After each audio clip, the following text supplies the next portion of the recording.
Welcome back to Let's Talk Poverty Solutions, where we talk about solutions to poverty that are actually working, reducing the number of people in some part of the United States facing poverty.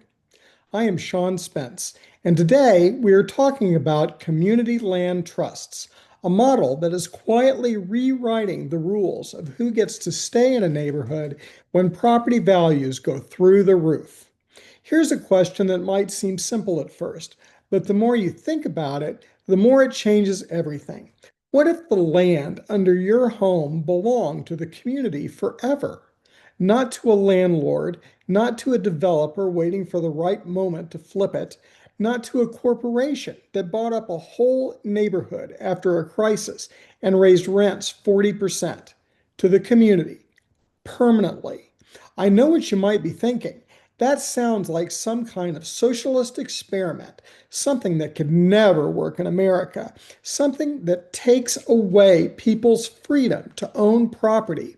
But here's the thing, it's already working, and it has been working for decades right here in the United States, including in one of the most expensive real estate markets in the country. Let's start with a neighborhood most people have never heard of, even though it tells one of the most remarkable stories in American urban history, Dudley Street in the Roxbury and North Dorchester neighborhoods of Boston. In the 1980s, Dudley Street was in rough shape. Decades of disinvestment had left vacant lots, abandoned buildings, and illegal dumping sites scattered throughout the neighborhood. Residents, predominantly Black and Latino families, were watching their community be treated like a sacrifice zone.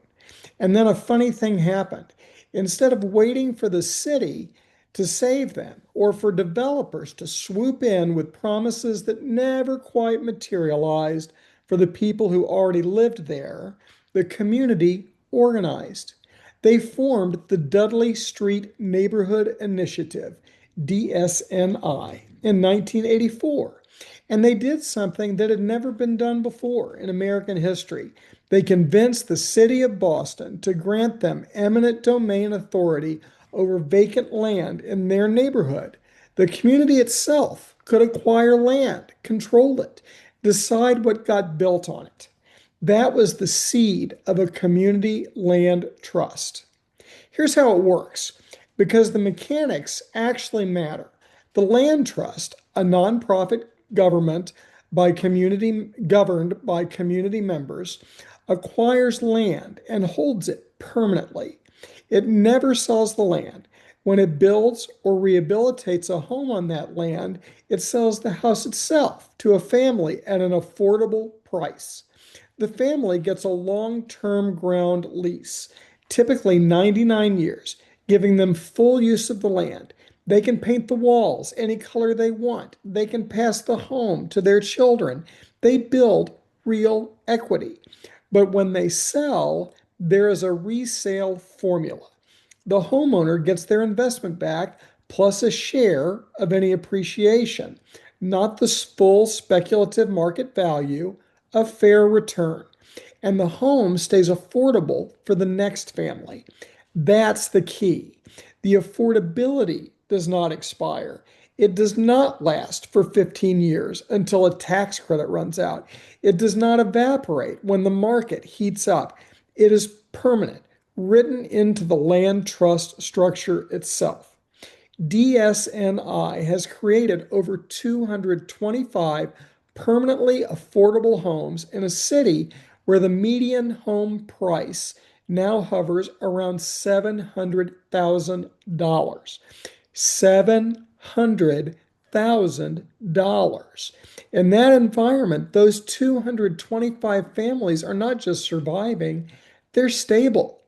They are building wealth. They are not getting pushed out when a tech company opens a new office nearby and landlords suddenly see an opportunity. Think about what displacement actually costs, not just emotionally, though the emotional toll is real.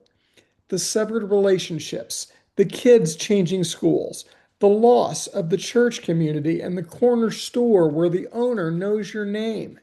Think about the economic cost. When a family gets displaced from a neighborhood, they often lose years of equity building. They move further from jobs. Their kids' educational outcomes suffer.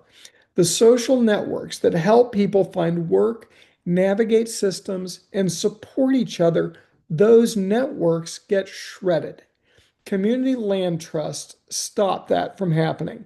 They are like an anchor for a neighborhood's existing residents, keeping people in place while the waters around them churn. I want to be straight with you about the challenges because this is not a perfect solution and I don't want to oversell it. Acquiring land is expensive in expensive markets is hard. It takes capital and it takes patience, and it often means fighting against developers who have deeper pockets and more political connections.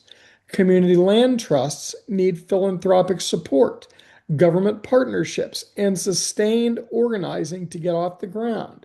And the resale formula, while fair, does mean that homeowners do not capture the full windfall they might get on the open market. For families who have been shut out of wealth building for generations, that is a real trade off worth honest conversation. But here's what I keep coming back to the alternative. The completely unregulated market has had every chance to solve the affordable housing crisis, and it has not. It will not, because the market's job is not to house people affordably. The market's job is to maximize return on investment. Those are very, very different goals. Community land trusts say some things are too important to leave entirely to the market. The stability of a family's home, the cohesion of a community, the ability of working people to stay in the neighborhoods that they built. There are now over 300 community land trusts operating across the United States, from Burlington, Vermont, where the model was pioneered in the 1980s with the help of a then city council member named Bernie Sanders. Yup, that Bernie Sanders. To Atlanta, to Denver, to rural communities grappling with their own versions of the housing crisis. This is not a fringe idea. It is a proven model with decades of evidence behind it. So here's the question I want to leave you with today. In your community, who gets to stay?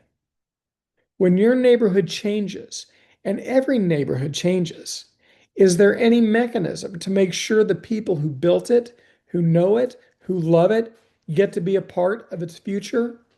The Dudley Street Neighborhood Initiative proved that communities do not have to be passive recipients of whatever the market decides their neighborhood is worth. They can organize, they can own, they can hold the ground, literally, for the generations that come after them. The land beneath your feet can belong to your community. It just takes the will to make it happen.